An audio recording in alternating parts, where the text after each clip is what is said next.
Magsiluhod po ang lahat, tanda ng paggalang sa banal na Espiritu sa katauhan ng ating mahal na Apo Conching.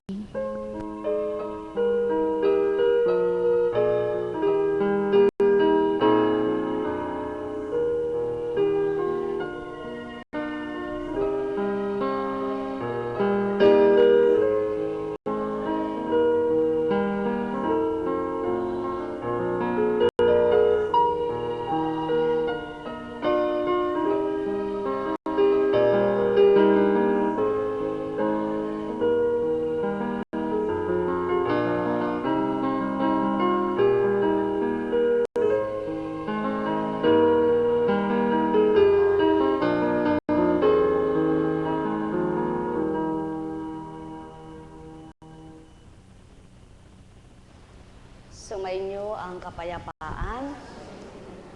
Kay buti ng Ama, kay dakila niya, na naging katotohanan na ang nagbabata, na pinag-aharian ng Espiritu niya, ay di mababagot, hindi maiinip. Kaya't nang dahil po sa pinasilay niyo sa banal na Espiritu, sa pagkatao bilang Apo Conching, ay ko pong basahin sa inyo ang mabuting balita para sa araw na ito.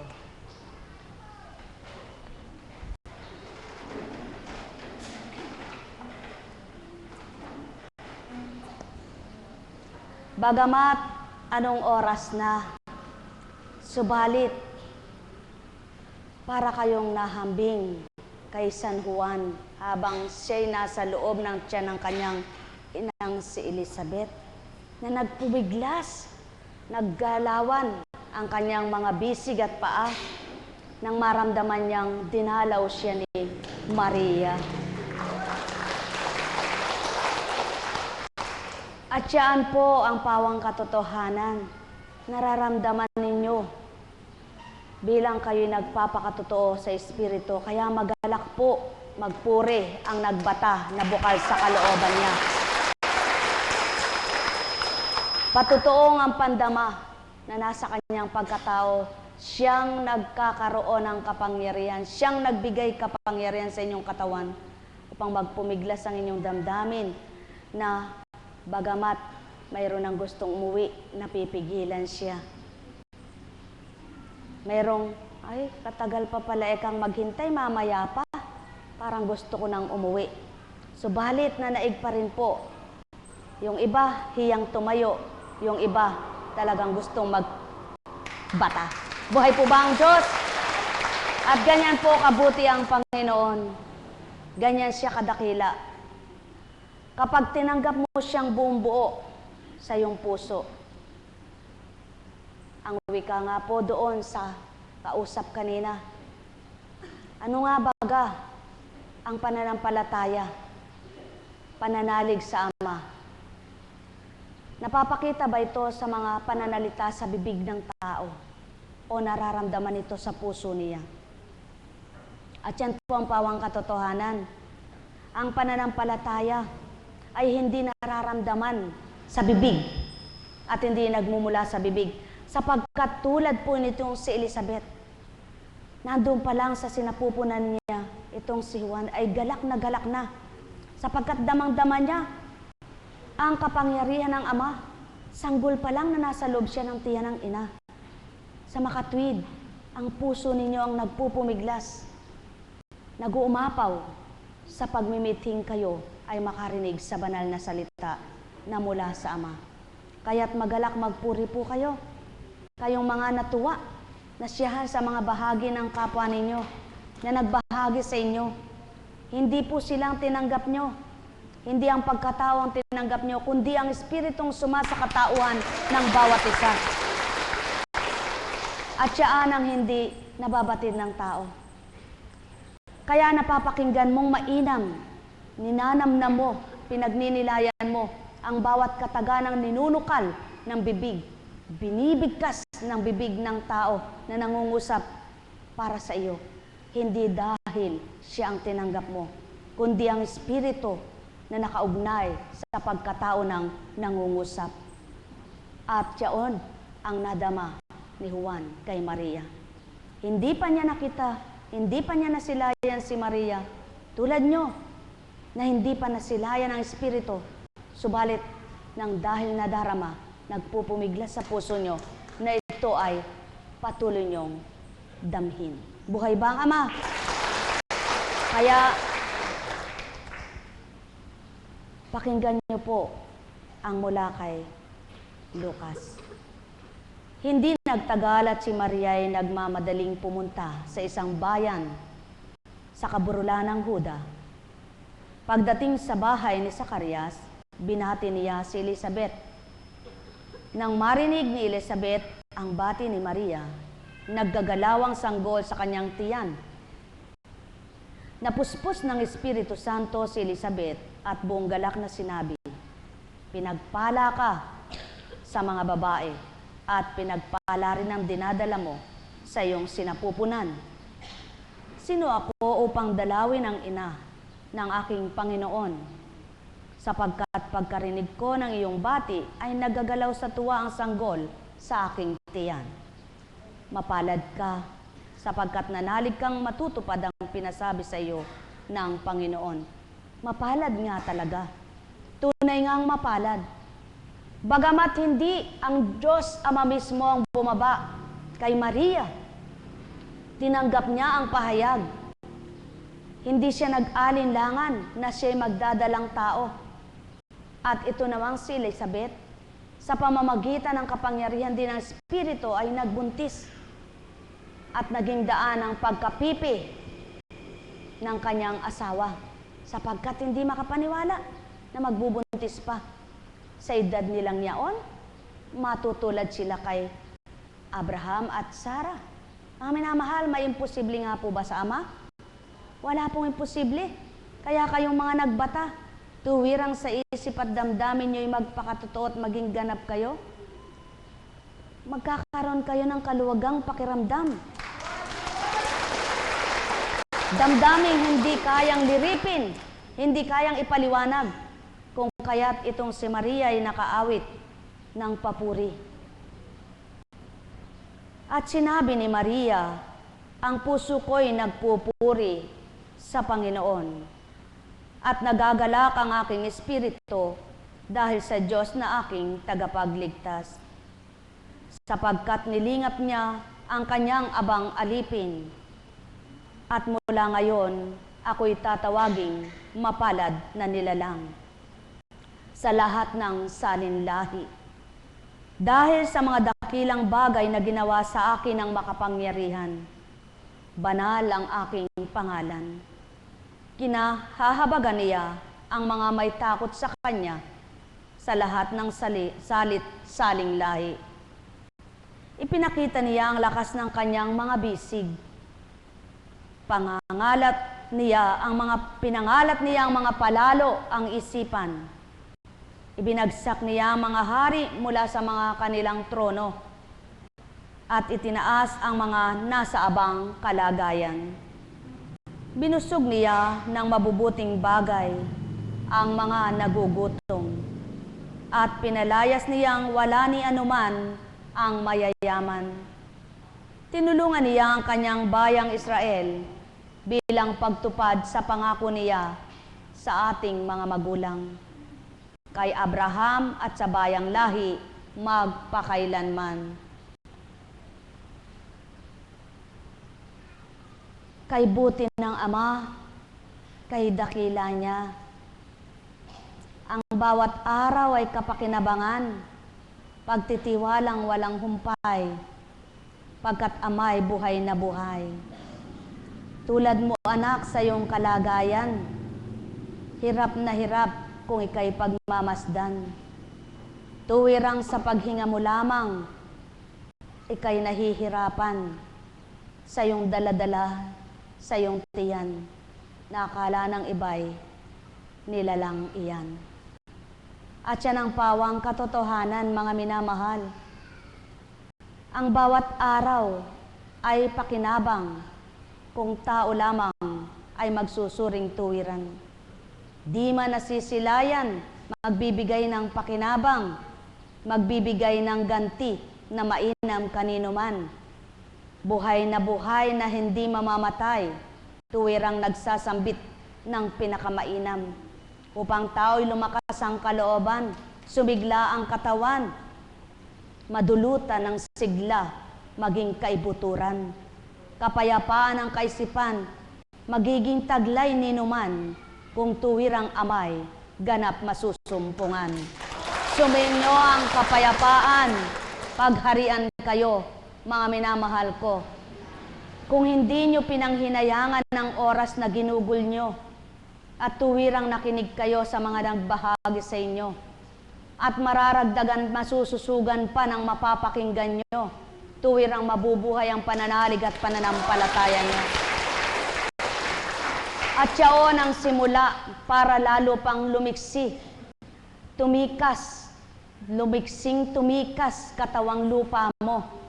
Di ka man babae, di ka man lalaki, anumang uri ang pagkatao mo, Ama ang nasa sayo. Anong ibig sabihin? Anumang kasariang mayroon ng tao, Ama pa rin ang may nasa na buhayin siya. Kaya't anuman ang mayroon ka ngayon, kung kikilalanin mo siya, maaring maibsan anumang sakit na iyong pakiramdam. Anuman ang nasa iyong kalalagayan, mahirap man para sa iyo, mapapagaan ang Ama ito. Anuman ang sa iyo'y taglay, sakit ng kalooban, mapaglulubag, maaaliw ka ng Ama mong tatanggapin. Kung tuwirang siya'y mananahan, dit man siya nasisilayan ng mga mata mong taglay. Kung sa kalooban mo'y doon mo'y pipiling at di mapaparam sa buo mong buhay, ika'y tuwirang kanyang tutulungan sa hilahil ng buhay. Buhay bang Ama? Mga minamahal, yan ang pawang katotohanan.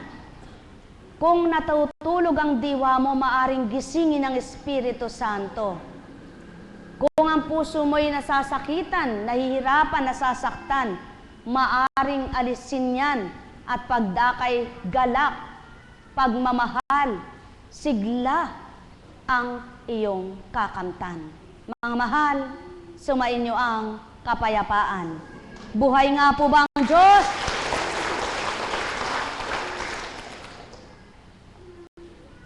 Kaya nga, ang paghahari ng Ama ay laging buhay, laging handa sa bawat isa.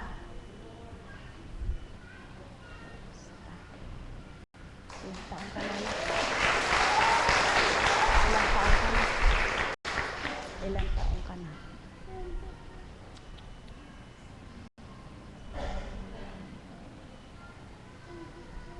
Paghaharian ka.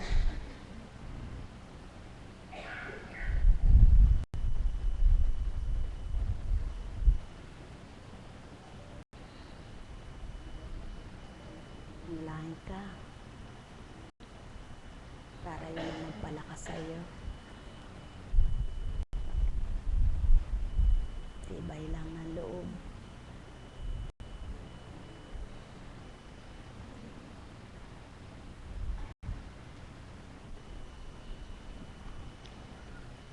Sa tuwing inyong nasisilayan ang kapwa nyo nilalang, kung ito'y nasasakitan, damdamin nyo'y mainam, hindi ang sarili nyo ang inyong maaalala, kundi ang inyong kapwa na may pandamang pag-ibig kayo, siyang unang mailuluhod nyo sa Ama at maidudulog sa Kanya. At mapalad ka namang nilalang na gayon ang damdamin mo, sapagkat nang dahil nakita ng Ama ang pag-ibig sa kapwa mo, maaring ang sarili mo di mo dinulog sa Kanya, subalit binigyan din paraan na aliwin ka't pagalakin, pagalingin ng dahil sa pagpaparaya mo sa iyong kapwa. Yaan ang Ama. Sa bawat nasisilayan niyang anak na totoo tapat sa Kanya, siya ang gumaganti, siya ang nagbibigay kapalit ng kung ano ang inalay mo sa kapwa mo, sapagkat alam niya ang naging damdamin mo. Kaya nga, kung lahat lamang kayo hindi nyo pahahalagahan ang sarili nyo at iuukol nyo ang sarili nyo para sa kapwa nyo, gagawin ng Ama ang tulad kay Maria nang inilaan niya ang sarili niya para sa kaligtasan ng lahi ni Abraham. Walang patumangga ni wala mang inisip, sinalang-alang ano kaya ang kanyang pagdaraanan. Kundi pagdakay, tinanggap ng bukal sa kanyang kalooban. Tinanggap niyang may pag-ibig at pakikipagtotoo sa kanyang pagbibigay. Hindi siya talusirang nagbahagi, kundi naging tapat na may kalakip na pag-ibig. At bakit niya yaon nagawa? Hindi ng ganang kanyang sarili, kundi ng ganang espiritong lumukob sa kanyang pagkatao. Ang siyang nagpalakas, nagbigay tapang, sigla sa kanyang katawan upang ang lahat ng kanyang pakikibakahan ay makakaya niyang tuwiran. Yaan ang nais na ipabatid sa inyo at imulat ng Ama sa katotohanan. Kung kayo, ang Espiritu ng Ama at ng Kristo ang nasa sa inyo, ang bawat araw nyo ay pakikibakang may pag-asa na may galak, di pag-aalinlangan, kundi pakikipagtotohanan. Pagiging matapat, sapagkat batid nyo ang gagawa ng imposible, walang dilit iba, kundi ang siyang Ama ng lahat. Gising anak. Gusto mo nang umuwi? Sige, uwi ka na.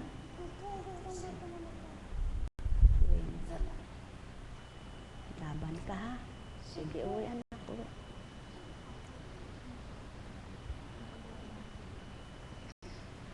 Kausapin na lang kita. Matagal na po ito.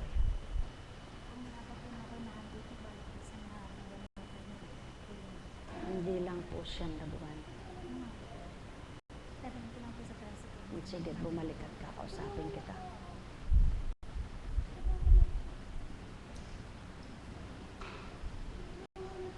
Sige, sige. Pakitas.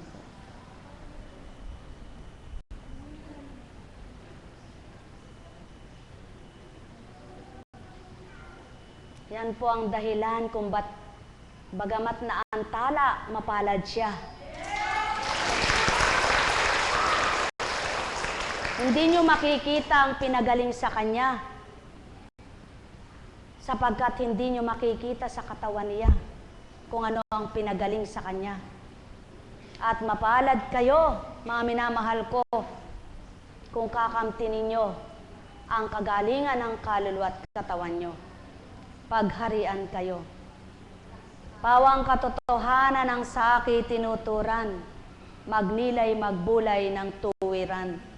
Ang bawat araw ay kapakinabangan, makinig lamang sa aral, pawang ang kabutihan. Ang siyang pagnilayan, may kakamtan, kayong mainam. Pakibuhat na lang. Sige po.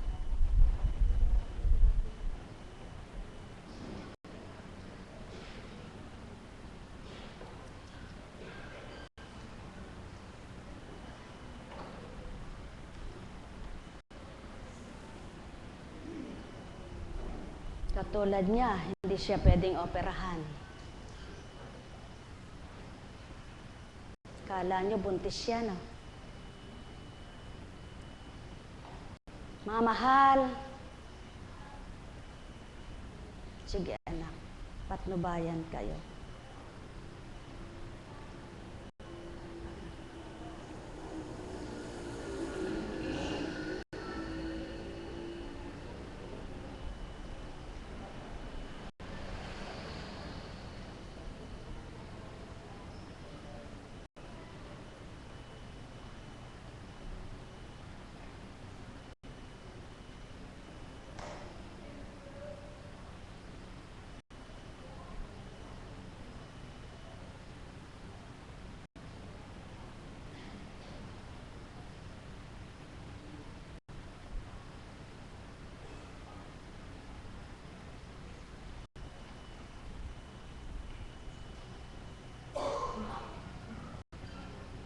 Hindi man kapani-paniwala sa buong madla, sa lahat ng anak ng Ama dito sa lupa, na siya'y tuwirang buhay sa pamamagitan ng Espiritu na nakikipagtipan at nakikipagniig sa tao. Subalit siya ng pawang katotohanan. Ang buhay na Espiritu ng Ama ay gumagamit ng mga anak niya upang hayagan niyang may sambit, hayagan niyang may patupad ang kanyang kalooban, ang kanyang kagustuhan. Hayagan niyang maiulat ang kanyang mga salita na sa bawat anak niyang hindi magkakaroon ng alinlangan. Makikita nilang pawang katotohanan ng Ama nila'y buhay na nakikipagtipan, buhay na nakikipagniig, subalit hindi mismo siya ang kanyang makikita. Subalit ang salita niya kung pagninilayan, tatanggapin at dadamhin na siya'y buhay, matatanggap nilang totoo ang kanyang espiritu. Mga mahal, kung magninilay lamang ang tao, wala kayong bayad ni 5. At kung nakikita ninyo ang bawat pagdaloy at pagtupad sa dakong ito, mababatid niyong wala ngang taong magbabata sa inyo. Mababatid niyong hindi nga tao ang nagbabata sa inyo. Mababatid niyong hindi nga tao ang gumaganap sa inyo, nagpapatupad at lumilikom upang kayo'y matipon sa dakong ito.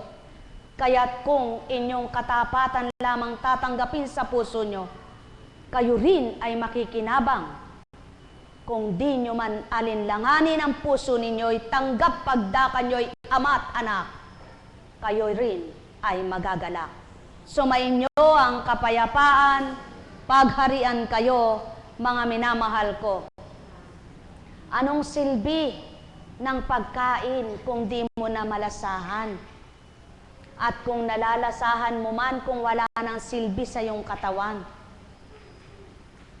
Kung nakakakain ka man, hindi ka na maaring kumain ng marami. Kung nakakainom ka man, hindi ka na maaring uminom ng marami. Kung nakakahiga ka man, kundi ka na makatulog. Kung buhay ka man na hindi na makagalaw. At yan ang nais ng Ama sa inyo, na ang inyong lakas, ang inyong buhay na may kabuluhan pa, may pag-iisip na kagagalaw, nakakakita at naigagamit ninyo ang katawan ninyo sa mabuti, ay inyo nang gamitin sa pawang makabubutit, ikabubuti pa rin. Mga mahal, yaan ang paanyaya ng Ama sa pamamagitan ng Espiritu niya. Yan ang kaloob ng Ama, ang makatamo ang mga anak niya. Yan ang kanyang nasa, ang maakay sa liwanag niya. Yan ang kaloob niya, ang buhayin ng bawat isa. At sa takdang panahon, magkaroon kayong ganap ng buhay na walang hanggan. Mga minamahal, pagharian kayo at mapuspos ng liwanag. Mawawaan ninyo ang saki sinambit at mapagnilayan ninyo kung ano aking ibig. Pagharian kayong lubos.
Ako po, kung makikinig lang kayo, no?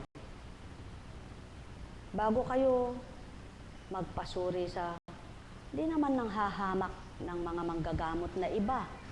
Wala namang sasabihin sa inyong masama sapagkat walang paninira. Subalit kapag kakaiba na ang nakikita nyo, pa-ultrasound muna bago lahat ay pagawa nyo yung mga bagay na ngayon kung walang makita, ay tsaka ko na lang sasabihin kung ano yun. Ano? Subalit, hoy, tao, tahirap talaga.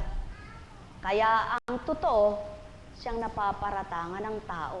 Sapagkat di lahat ng totoong nagsasabi totoo ay totoo. Kaya dapat nga ay magsuri kayo. Magsuri nga kayo. Suriin nga ninyo bago nyo pagtiwalaan.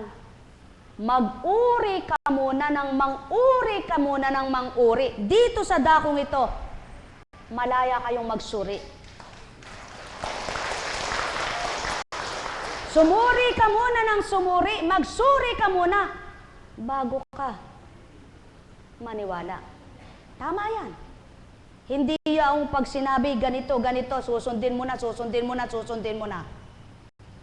Pakatandaan ninyo, di lahat ng nakikita nyo ng gagamot nakapagtuturan, ng mainam, nakapaghahayag ng salitang banal.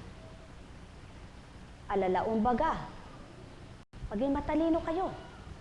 Gamitin ninyo ang isip at damdamin ninyo mula sa Ama, wag sa pagkatao. Magsuri kayo, sulong, magsuri kayo ng magsuri bago kayo maniwala. Tama, tumpak.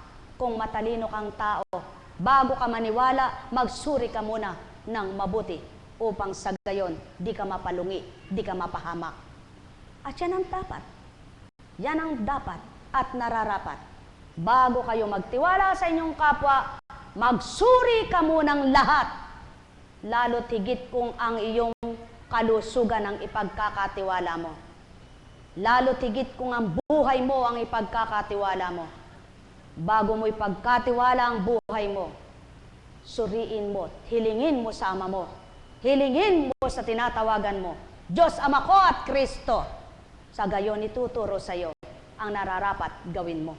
O tao, pawang katotohanan, itong sa akin tinuturan, marapat lamang kayo'y magsuring ganap, sapagkat marami ang napapahamak, marami ang ipinahahamak, marami ang naliligaw, marami ang nagkaligaw-ligaw, nang dahil sa pagdakay, paniwalay naroroon. Subalit di ginamit ang Ama sa kanyang pagtanggap. Sumainyo ang kapayapaan, pagharian kayo, mga minamahal ko. Nekarameneyahana. Nekarameneyahana. Nekarameneyahana. Buhay po ba ang Diyos? Di po ba ang Panginoon kapag nanggagamot ay hindi nananakit? Kundi kung ano ang sakit mo ay pagagaanin niya, dili kaya'y pagagalingin niya, subalit di ka niya sasaktan. Tama baga? Hindi marunong manakit ang Panginoon. Siya sinasaktan ng tao, subalit siya hindi mananakit. Siya'y bumubuhay ng kaluluwa, hindi pumapatay. At kung hindi mo patakdang mamatay, pati katawan mo'y bubuhayin niya rin. Kaya, magsuri po kayo. Yun ang habilin. Magsuri kayo. Lagi kayong matalinong magsuri bago kayo maniwala. Buhay ba ang Ama? At yan ang katotohanan.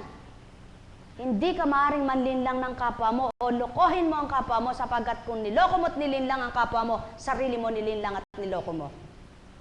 Anong silbi na lahat ng ginagawa mo?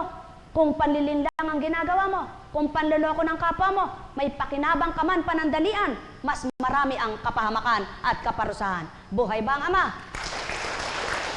Kaya, marapat lamang kayong bawat araw ay pumaparito matigib ng pagsusuri at paniniwala, pagtitiwala sa Diyos na dakila. Buhay ba ang Ama? Kaya sa inyong lahat, mga mahal, ang may pandinig ay nakarinig. Pakatandaan ninyo, sa puso numunukal, sumisibol baga, nararamdaman ang tunay at wagas na pagmamahal ng Ama at ng Anak. At ang Espiritu niya ang magtuturo sa inyo ng tama't tumpak at ng marapat.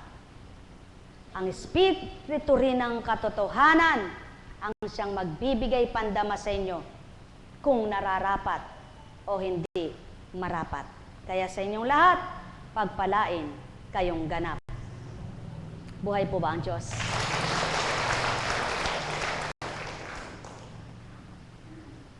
Kung minsan nakakabuti yung maselan na sikmura mo't maselan kang tao kahit mahirap ka lang. Isang bahagi lamang pong kwento. Dahil ako noon ay laging sakitin, mahilig din akong magpagamot sa mga... Isang beses may pinuntahan akong simbahan, ay nakita akong manggagamot, nakihile-hilera ako. Nakipila-pila baga ako. Ngayon, nung nakita ko kung paano panggagamot, yung pinggan, sinasalab yung sa apoy. Tapos ginaganon-ganon niya. At yung usok, kukunin, ipapahid dun sa ano. Sabi ko, ay, palalagpasin ko, ayokong ganon. Kasi yung uling, madadapo ako sa balat ko. Wala akong nararamdaman. At nang umabot na ako doon sa akin na, ako na ang linya.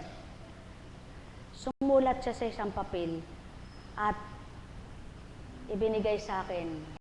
Tapos itinubog sa baso. Inumin ko daw yung tubig na yon. Sabi ko, ay, patawad po, hindi ko kayang inumin ka ako yan. Hindi ko man alam kung anong klaseng papel yan Tapos iinumin ko.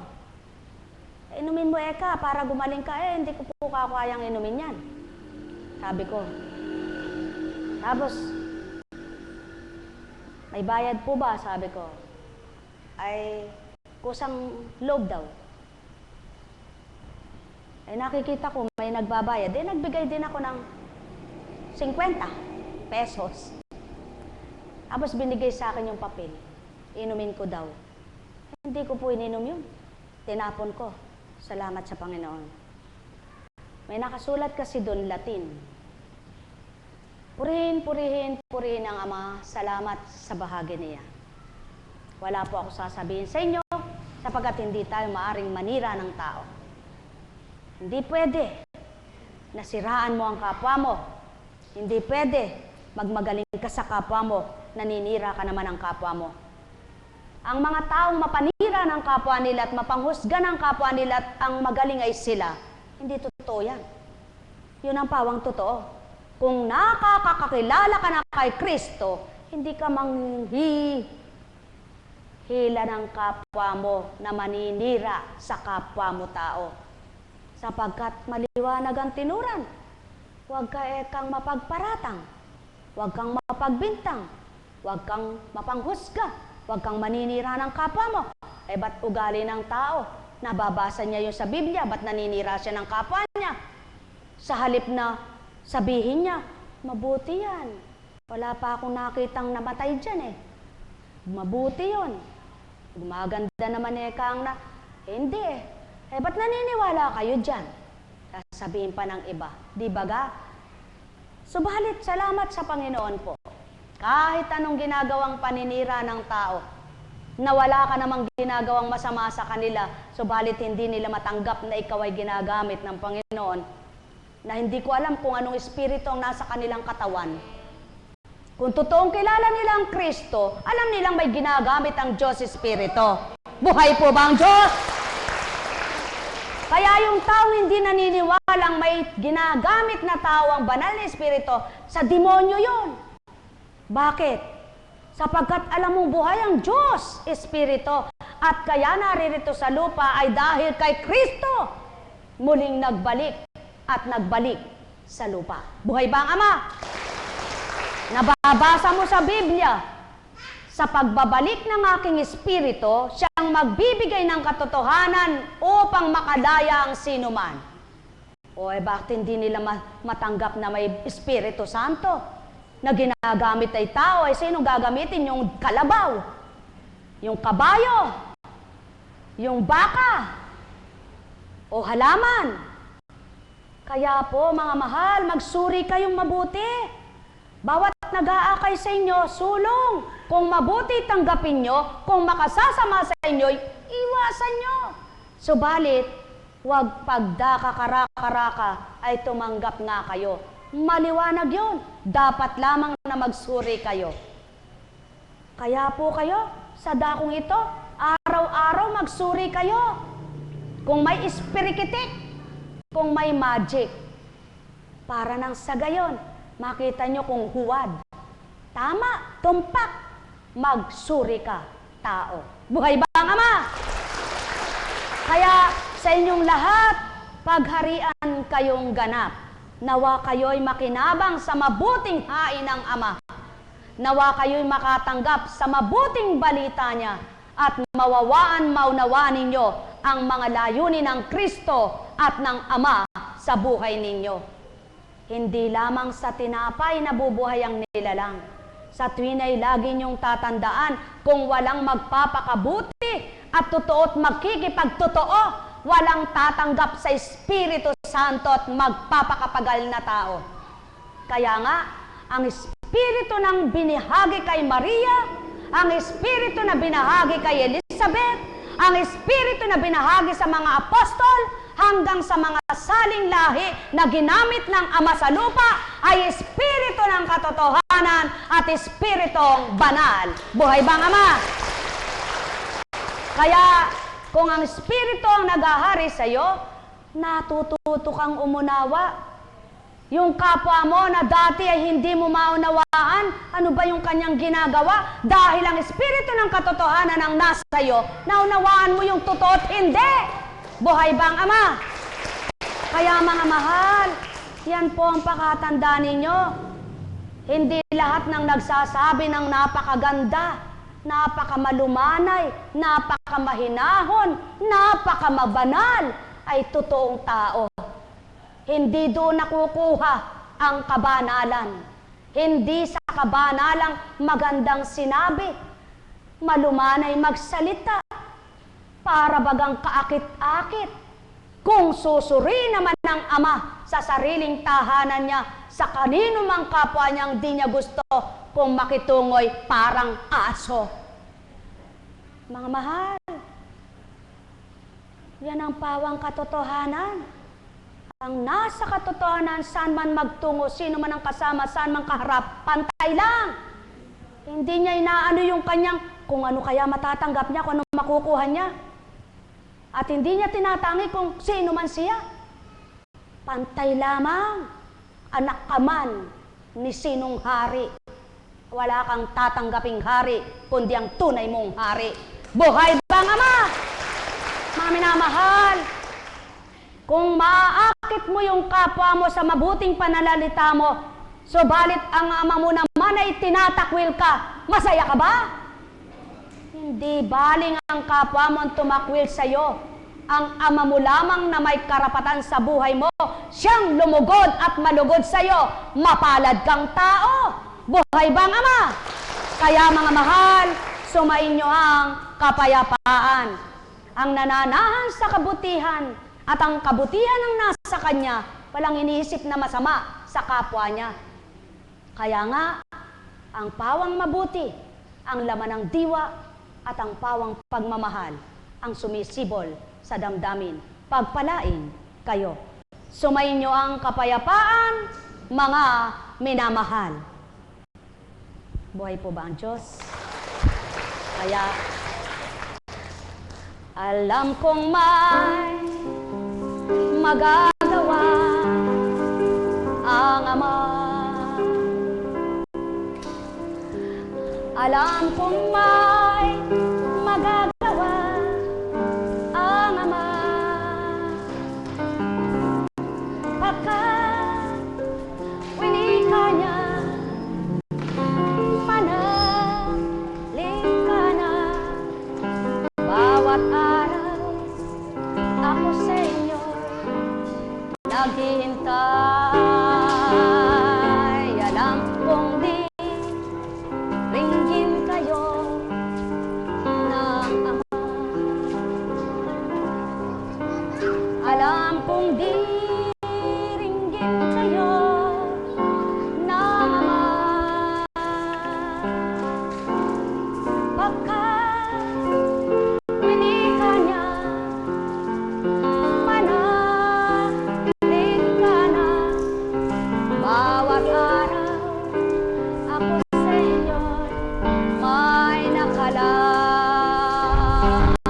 panalangin umangkin at tanggapin.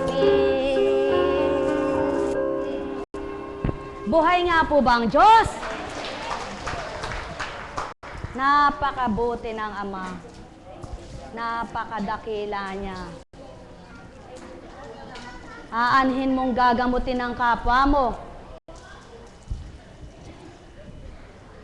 Sa pananaw ng kapwa mo tao, subalit di mo pala ginamot, pinisala mo pa. O tao, magdilay kayo.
Ayaw.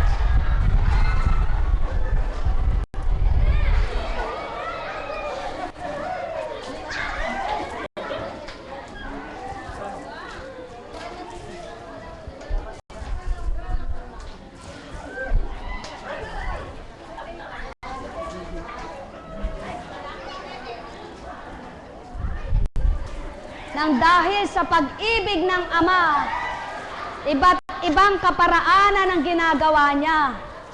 Iba't ibang daan ng buhay ang kaloob niya. Kaya't kung tao lamang ay tunay nakikilala sa Kanya, ang tunay at totoo na mula sa Kanya ay ipakikilala niya. Sumainyo ang kapayapaan, pagharian kayo, mga minamahal ko. Nekkarameneyahanang. Nekkarameneyahana. Nekkarameneyahana. Buhay po ba ang Diyos? Napakabuti po ng Panginoon. Napakadakila po niya. Kaya humiling po kayo ng talino sa Kanya kung paano nyo siya ganap makikilala. Kung gaano nyo siya ganap madarama, kung paano nyo matatanggap na kayo ay tunay niyang anak, na marapat kayong matawag na tapat na anak. Alam nyo po, sadyang napakahirap magpakatotoo. Napakahirap pong maging banal. Sa bilang pagkatao mo, pag umira lang pagkatao mo, hindi mo kayang gawin ang magbago. Subalit alam niyo po, ang pinaka dapat lang palang gawin ng tao ay ang matutong kumilala at tumanggap sa Diyos na tinatawagan niya. Pare-parehas na nagmula sa dugo na pinaghalo sa magulang, kaya nabuhay, kaya may tinatawag na kapatid sa laman. Yaon ay ang lahi mong pinagmulan. Kapatid sa espiritu, yaon ay ang espiritu ng Ama na nakaugnay sa tao. Kaya't kung pare-parehas kayong iisang espiritu na tinanggap nyo, nagkakaunawaan kayo. Kaya't kung ang bawat isa ay magandang samahan, ang naghahari ay ang Espiritong Banal. Subalit, sa isang samahan at may kaguluhan, mayroon ng hindi magandang usapin at kaganapan, hindi na parehas ang espiritu nilang taglay. Kaya't maliwanag sa banal na aklat na nagsasabi, huwag kayo ekang makitungo sa hindi ayon sa inyo. Subalit huwag nyo silang itakwil, kundi sila'y ipanalangin at sila ay mahalin pa rin. Subalit ang iba, hindi ganun ang nangyayari, hindi na nakikisama, wala pang pakialam sa kanila. Anak ka ba ng Diyos? Dapat sundin mo yung nababasa mo. Nang dahil hindi mo nauunawaan at walang espiritu ng pangunawang nasa iyong katawan, alam mo man, binasa mo, minimorya mo, hindi mo may sa buhay dahil walang espiritu ng katotohanan na naging ugat nung salitang binasa mong natutunan na wala naman sa iyong katawan. At yan po ang katotohanan. Kapag nagbabasa ka ng banal na aklat ng Bibliang tinatawag, ang mga salitang naroroon ay bulaan bang propeta ang nagturan? Hindi! Mga totoong propeta, mga totoong ginamit ng Ama. Kaya't ang espiritu niya ang naghari ng usap sa bawat isa. Kaya ang sino mang nagsasalita doon ay taglay ay espiritu ng Ama. Kaya't ang bumabasa naman ngayong panahon na itong buhay, kung pagkatao lamang ang kanyang gagamitin, hindi niya maunawaan ang binabasa niya.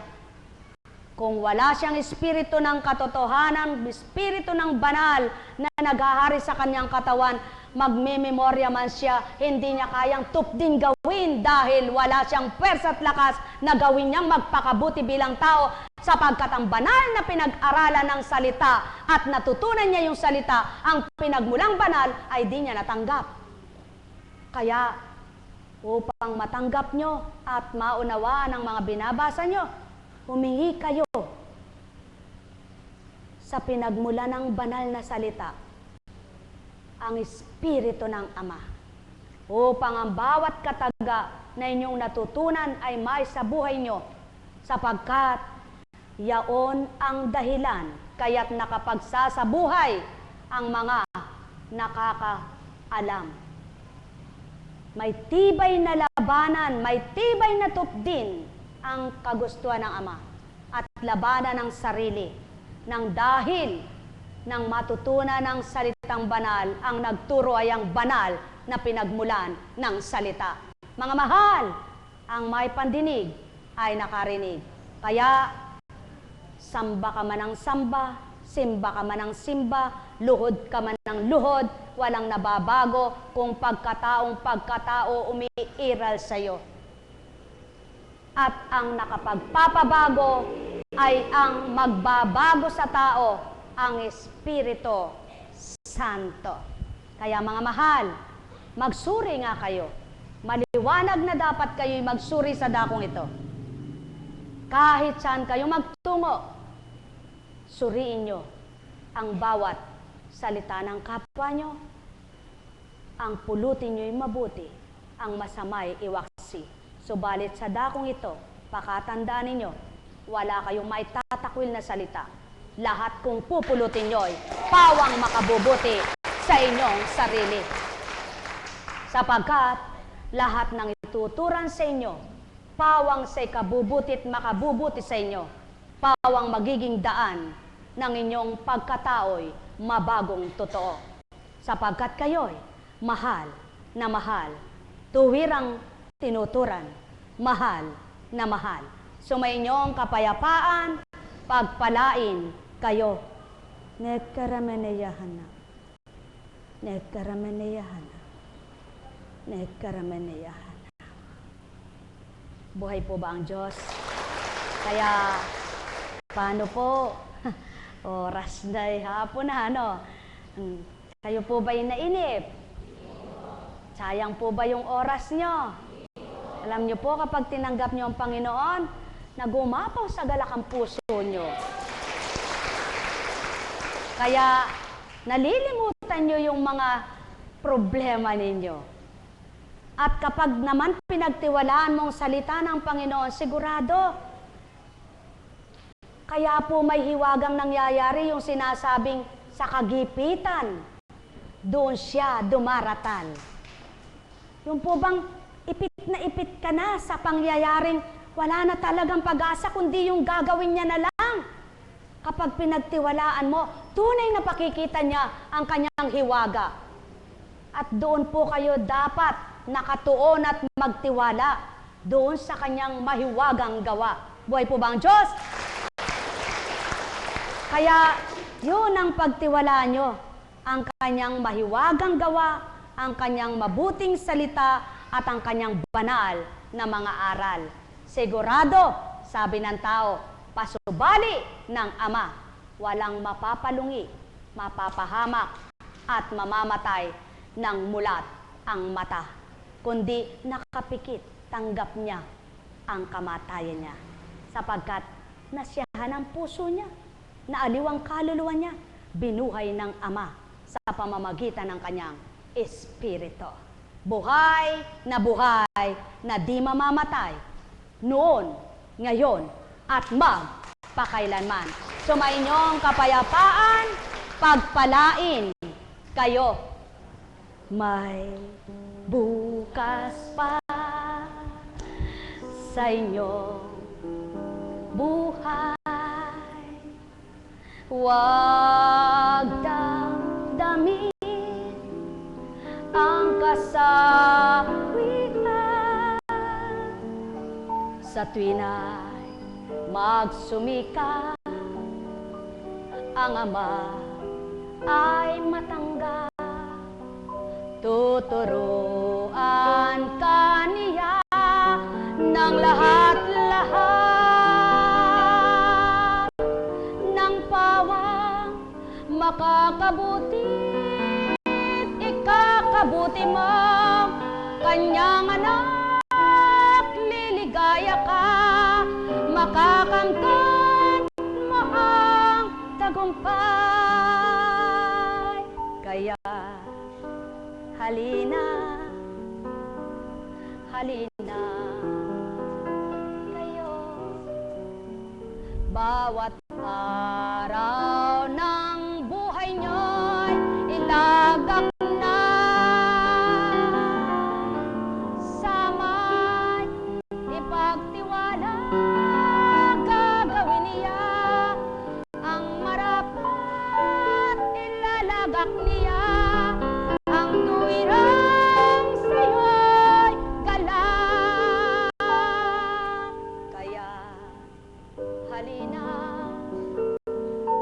halina kayo, salita kong tinuran sa inyong lahat, pagnilayan ninyong ganap bawat araw, apu-apin sa inyong piling, amay ganap ng manahan. Tuwina upang kayong lahat maaliw niyang tuwiran sa inyong buhay. Magdaratal siya ng pawang kay ina.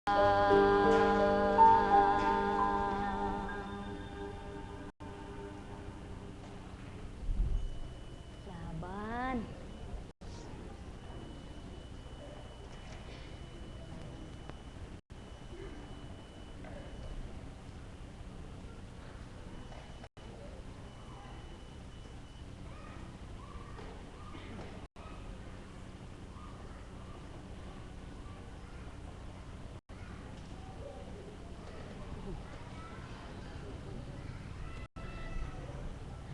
Naikwento ko na po ito pero binabahagi sa akin isang baboy na istorya. Ang panahon po ako nagbababoy pa bago pa lang po ako noon. Ako po ay sinubukan. Tiningnan ang aking katapatan sa Salamat naman po at nakapasa ako.